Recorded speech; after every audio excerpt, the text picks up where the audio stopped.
The first sensation was always pain.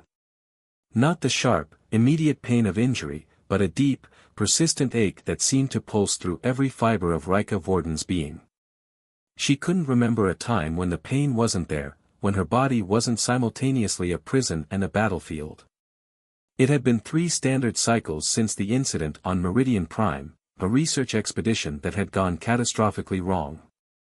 Rika had been part of an xenobiological survey team, sent to investigate an abandoned research station on the planet's most inhospitable continent.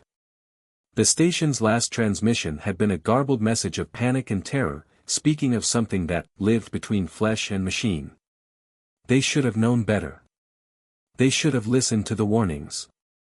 The creature, if it could be called a creature, had been dormant when they first discovered it.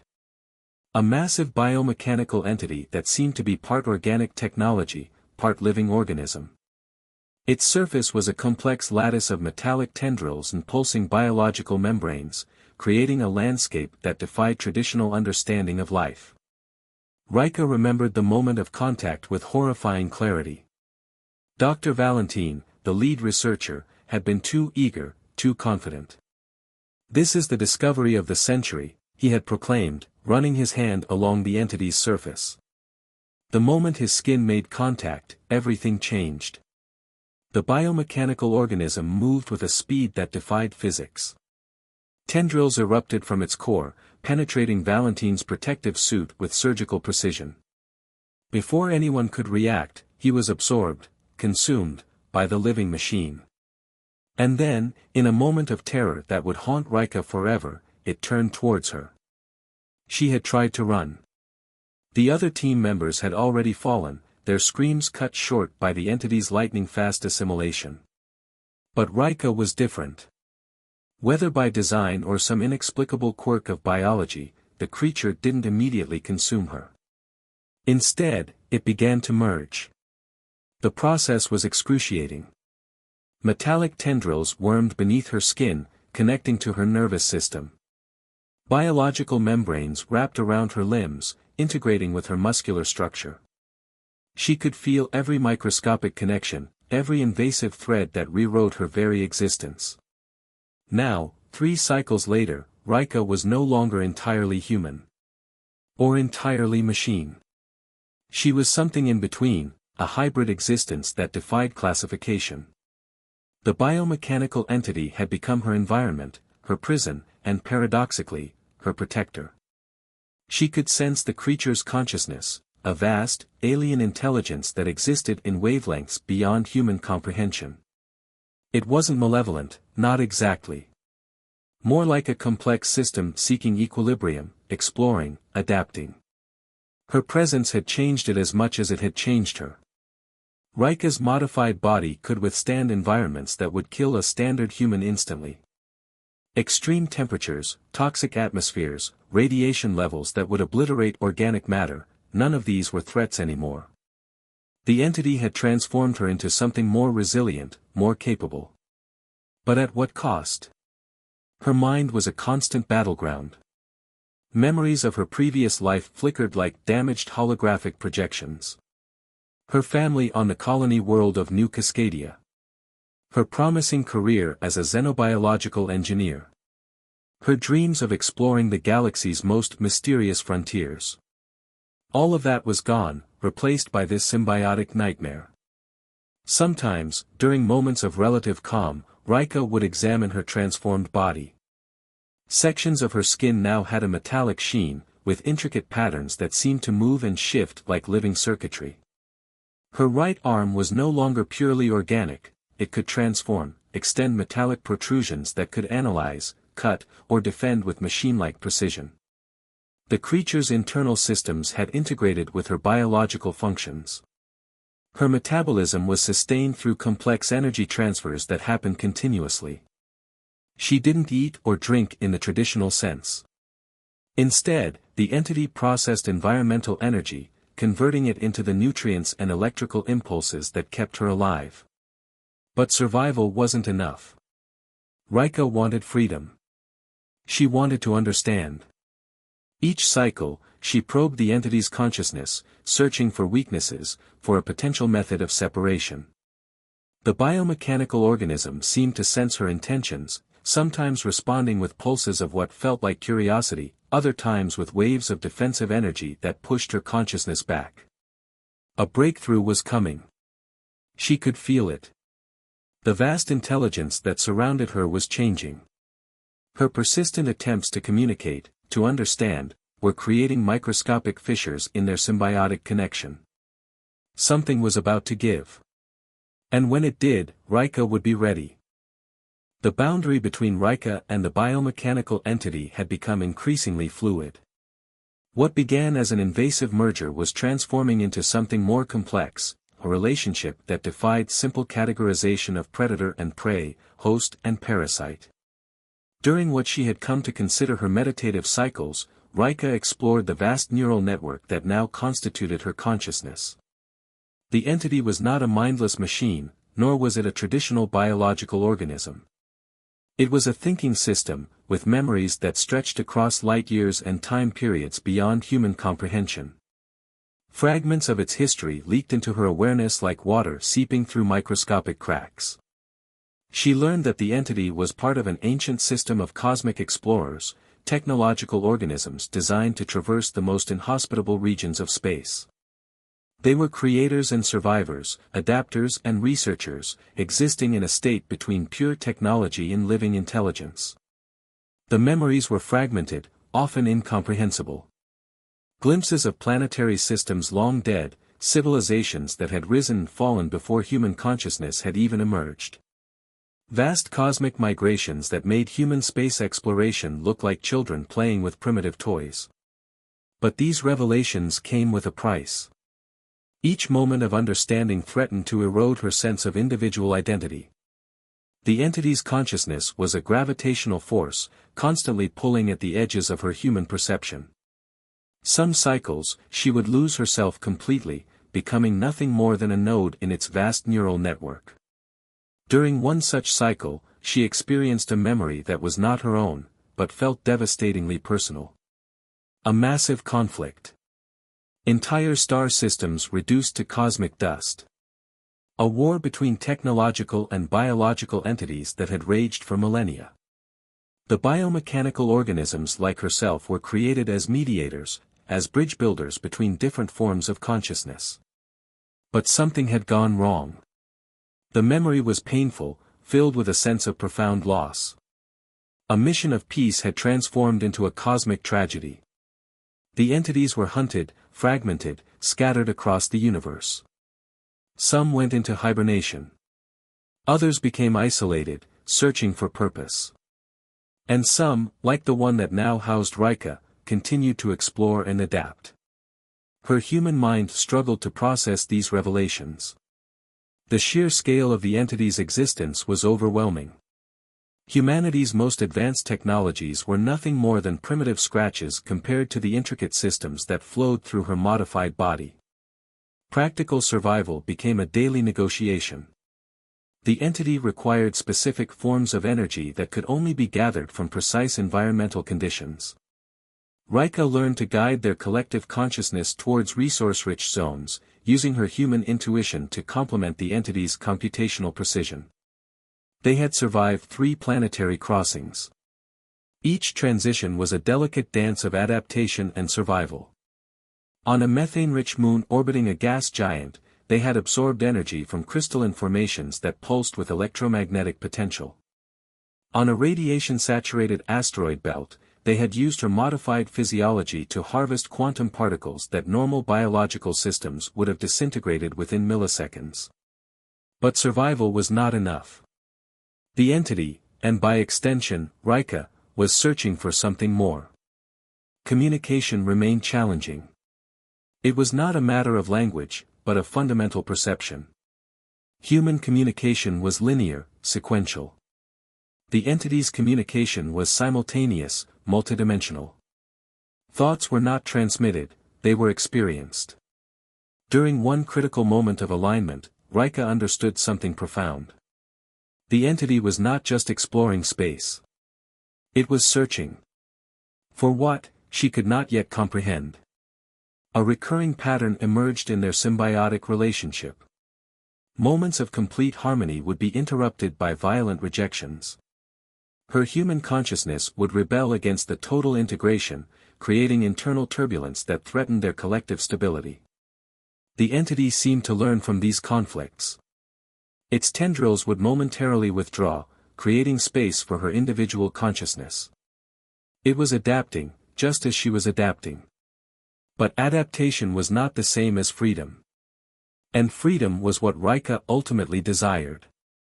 As they drifted through a particularly dense nebula, consuming its charged particles and regenerating their collective systems, she felt a subtle shift. Something was changing. The entity's exploration patterns were becoming more focused, more deliberate. They were being drawn somewhere specific. Whether by choice or by some cosmic design, their journey was no longer random. Something, or someone, was calling them. And Rika was determined to understand why. The coordinate system materialized slowly, like frost forming on a cold surface. Rika recognized the mathematical precision. This was no random occurrence. The entity had been calculating, planning, guiding their trajectory towards a specific point in space that existed between known stellar maps. A gravitational anomaly marked their destination. Not a black hole, not a standard neutron star, but something entirely different. A region where the fundamental laws of physics seemed to bend and twist in impossible geometries. Rika had spent countless cycles analyzing the potential separation methods. Her modified consciousness had become a research instrument, probing the entity's internal systems with a precision that would have been impossible in her previous human form. Every tendril, every neural pathway was a potential escape route. The breakthrough came unexpectedly. During a moment of quantum alignment, she discovered a fundamental weakness in their symbiotic connection. The entity's method of integration relied on a complex quantum entanglement that maintained their collective consciousness. But entanglement, by its very nature, was fragile. Her human intuition, that unpredictable, nonlinear thinking that had frustrated the entity countless times, became her greatest weapon. The gravitational anomaly began to pulse. Waves of energy that defied conventional understanding rippled through their collective form. Rika understood now why they had been drawn to this specific location. It was a nexus point, a place where different dimensional realities intersected.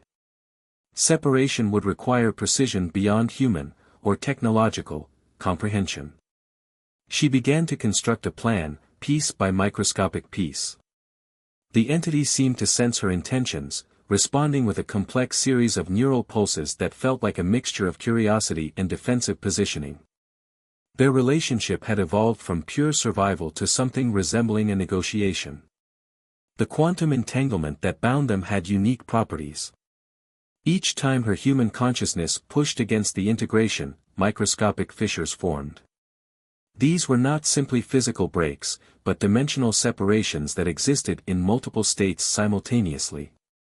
Rika realized the true nature of her potential escape. She would need to exist in multiple states at once. The preparation was meticulous.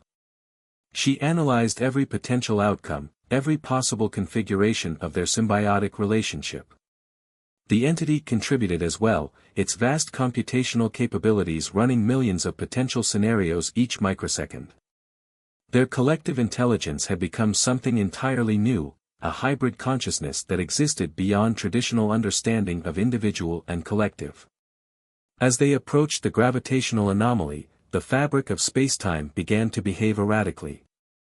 Quantum potentials flickered like electrical discharges.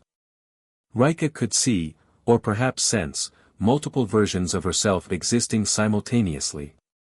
Potential realities branched and merged, creating a complex tapestry of possible existences. The separation would be more than a physical process. It would be a dimensional transformation. She identified three critical components required for a successful separation. A precise quantum destabilization of their collective neural network. A dimensional anchor to prevent complete disintegration. A method to preserve her individual consciousness during the transition.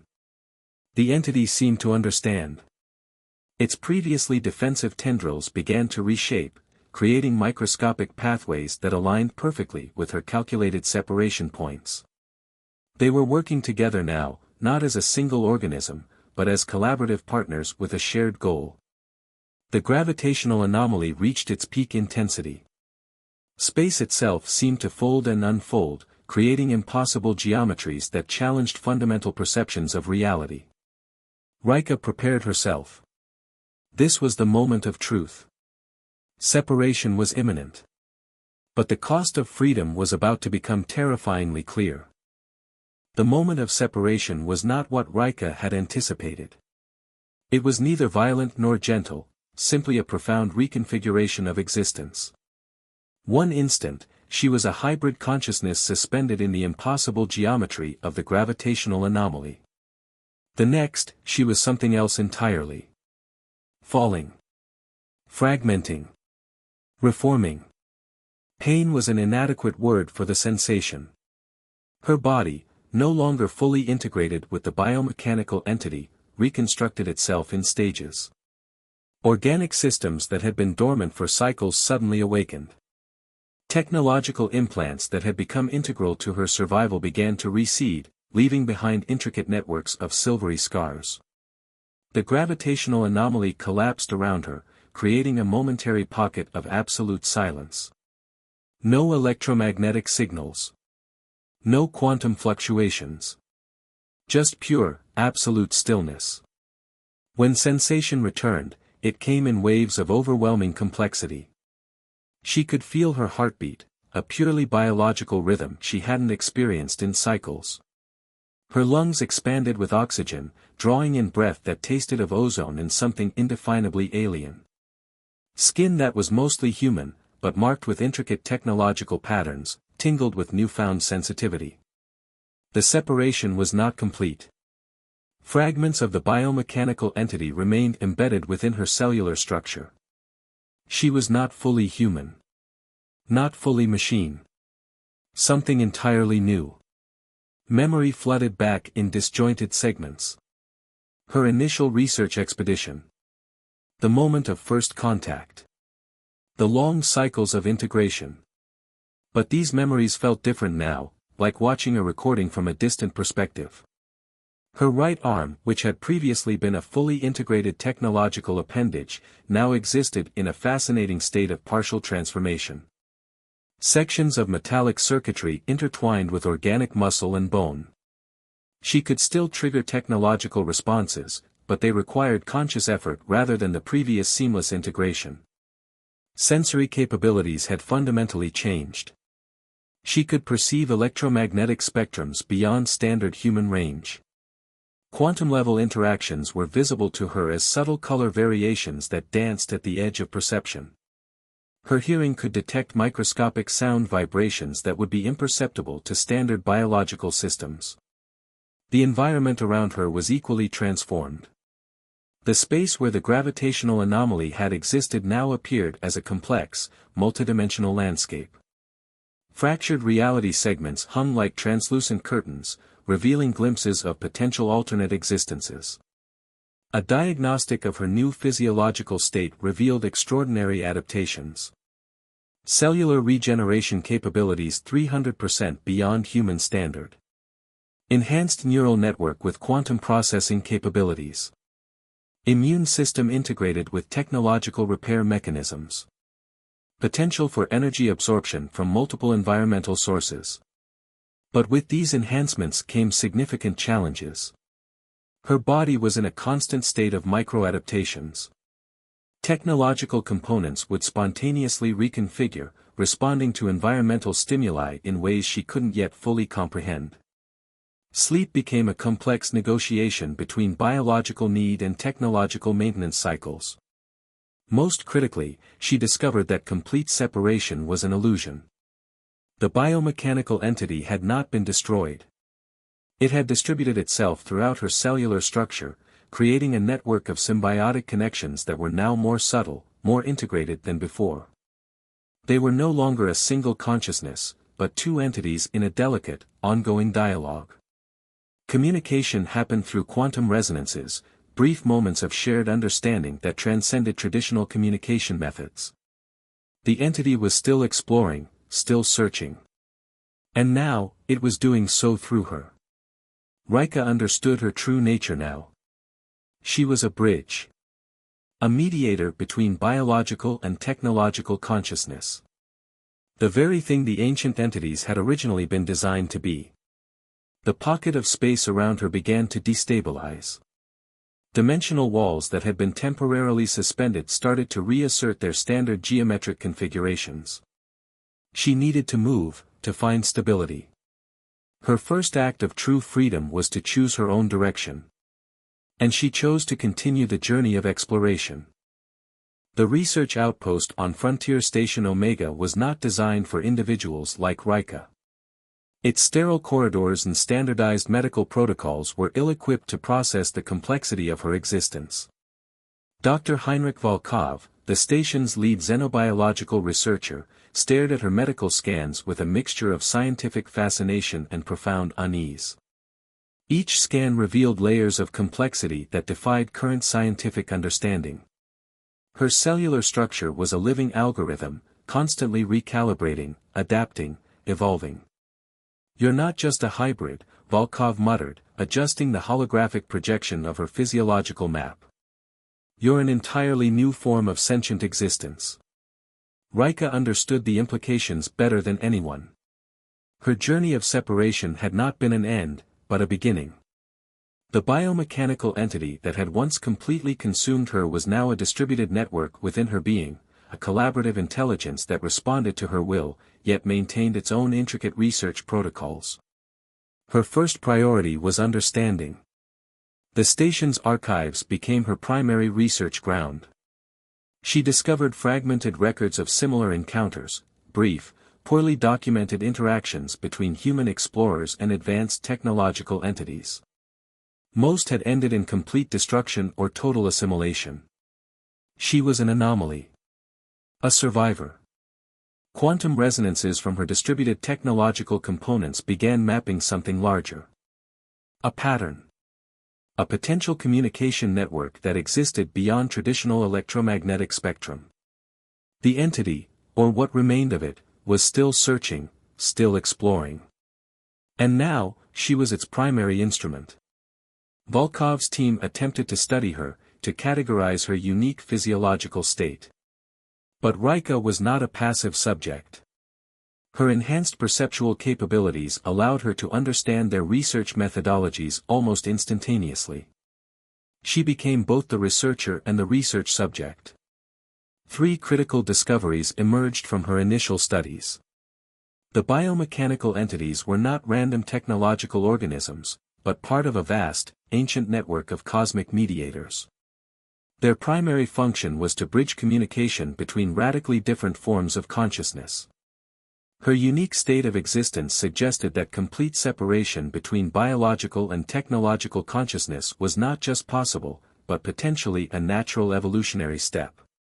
The gravitational anomaly where she had been separated was not a random location, but a deliberate nexus point, a dimensional intersection carefully selected by the entity.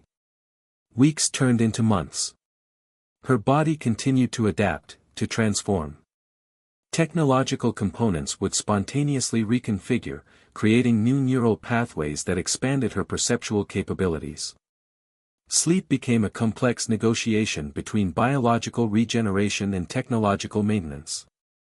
The quantum network within her began to pulse with increasing intensity. Something was calling. A deeper purpose beyond mere survival or scientific curiosity. During one critical moment of alignment, Rika understood the entity's original mission with stunning clarity.